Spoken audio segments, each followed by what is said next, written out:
Walhamdulillahi Rabbil Alamin. Bapak, Ibu, dan adik-adik yang dimuliakan Allah, Abu Bakar dikisahkan mengingat episode ketika beliau menemani Rasulullah hijrah. Saya berdoa mudah-mudahan ada di antara jamaah yang barangkali belum pernah menunaikan ibadah haji atau umrah. Mudah-mudahan Allah takdirkan bisa berangkat ke tanah suci.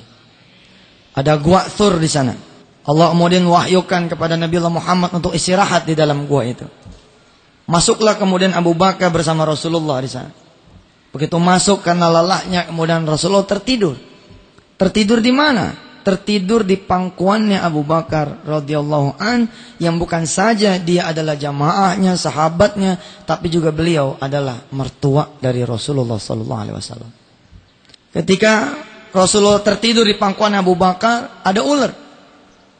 Ada ular mendekati Abu Bakar, yang Abu Bakar tahu bahwa ular ini akan menggigit salah satu di antara dia berdua, dia atau Rasulullah sallallahu alaihi wasallam. Karena yang terjulur kakinya adalah Abu Bakar. Abu Bakar tahu bahwa dialah yang kira-kira akan digigit duluan namanya ular. Kalau saja Abu Bakar tidak mencintai Rasulullah, Abu Bakar ingin sekali mengusir ini ular. Tapi kalau dia usir ini ular, Rasulullah bakalan bangun. Subhanallah. Kemudian Abu Bakar merelakan dia punya kaki, Bapak Ibu yang dirahmati Allah. Kemudian digigit sama itu ular. Kecintaan para sahabat memang nggak bakalan bisa keukur oleh kita semua. Hampir saja Abu Bakar juga menjerit karena sakitnya digigit sama itu ular. Tapi Abu Bakar tidak menjerit sepatah kata pun. Tidak ada suara yang keluar dari dia punya mulut. Kenapa? Karena dia mencintai orang yang sedang tidur di pangkuan itu. Dia khawatir kalau kemudian dengan teriakan itu, kemudian Rasulullah sallallahu alaihi wasallam membangun, Masya Allah. Dan saat itu Abu Bakar mendengar Rasulullah membacakan ayat ini. Qul innama ana basyarum mithlukum yuha ilayya annama ilahukum ilahu wahid. Faman kana yarju liqa'a rabbih falya'mal 'amalan salihan wa la yusyrik bi'ibadati rabbih ahada. Imam Ali pun begitu. Imam Ali mengingat episode-episode di mana Rasulullah SAW dia temani dari kamarnya untuk kemudian berdiri menjadi imam salat subuh. Yang kemudian Rasulullah membaca ayat itu yang dia paham bahwa ini semakin dekat tanda-tanda bahwa Rasulullah mendekati dia punya ajal.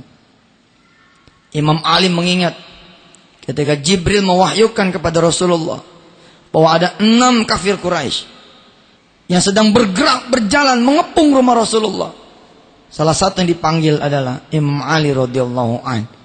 Ditawarkan, siapa di antara anda berdua, engkau wahai Ali atau engkau wahai ayahku Abu Bakar, yang bisa menggantikan aku di rumah ini. Supaya kafir Quraisy menyangka aku masih di dalam rumah ini. Kemudian Imam Ali mengambil posisi, aku saja Rasulullah. Kemudian Imam Ali menempati posisi tidurnya Rasulullah. Dan kemudian Rasulullah pergi berangkat. Sayang, saat itu sudah tiba dahulu 6 kafir Quraisy yang sudah kira-kira sejarak lagi sampai ke pintu rumahnya Rasulullah. Lalu kemudian Allah mewahyukan lewat Jibril agar Muhammad SAW menggenggam pasir, kemudian dia tebar itu pasir di depan rumah. Yang singkat cerita kemudian kafir Quraisy itu tertidur. Subhanallah. Cerita episode subuh terakhir begitu kira-kira selesai. Ada nanti satu hal yang saya lakukan otokritik kepada madrasah. Saya sebut otokritik karena saya juga madrasah, pesantren, tentang bagaimana upaya kita membuat anak-anak menjadi mencintai Rasulullah SAW. Kalau Rasulullah begitu hebatnya cintanya kepada kita, bagaimana nanti kita ukur kecintaan kita kepada Rasulullah sebesar apa? Begitu pulang Rasulullah ke rumah, tidak berapa lama ada suara pintu yang diberi salam.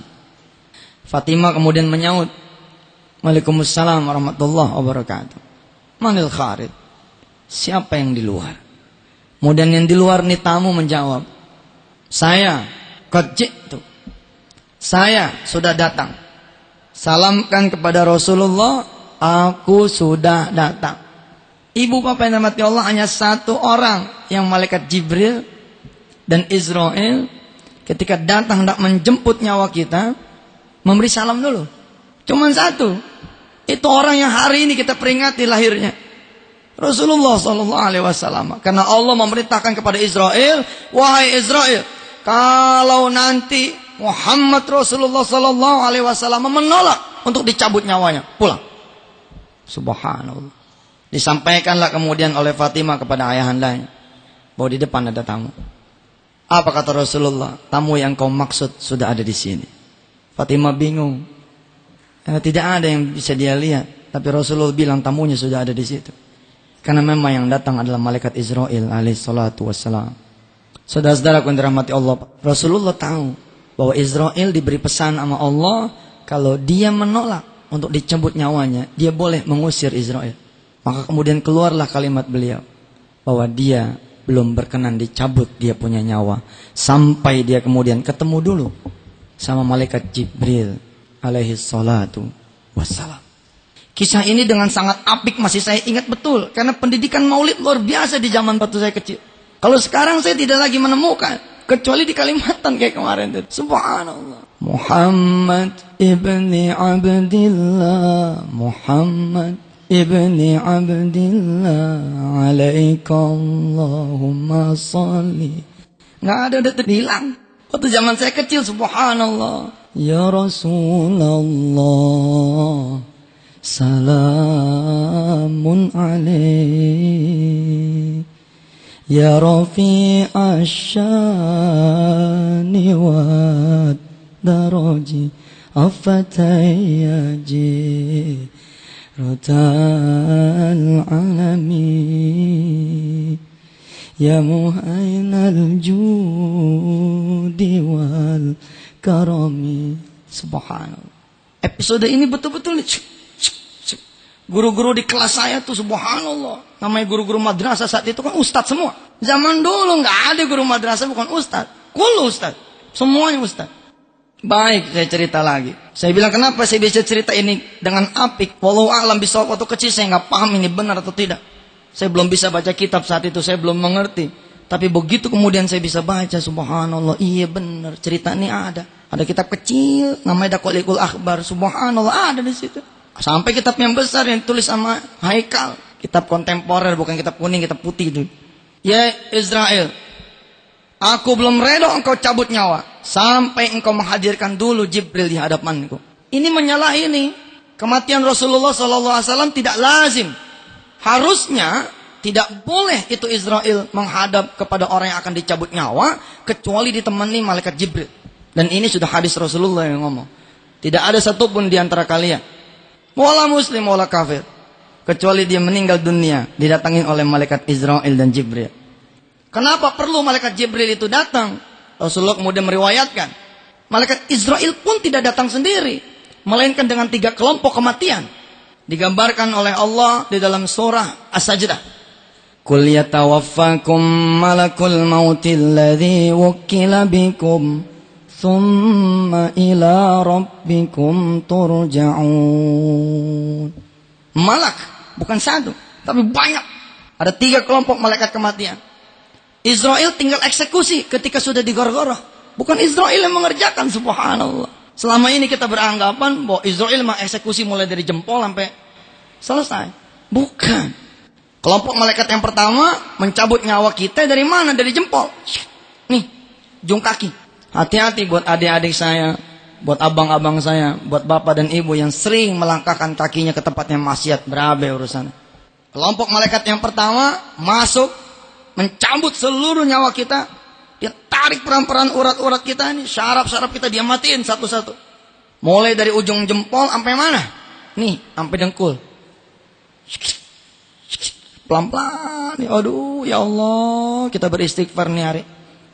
Saya juga bukan orang yang bersih, betul. Banyak perbuatan maksiat yang saya lakukan, baik yang saya sadar maupun tidak sadar.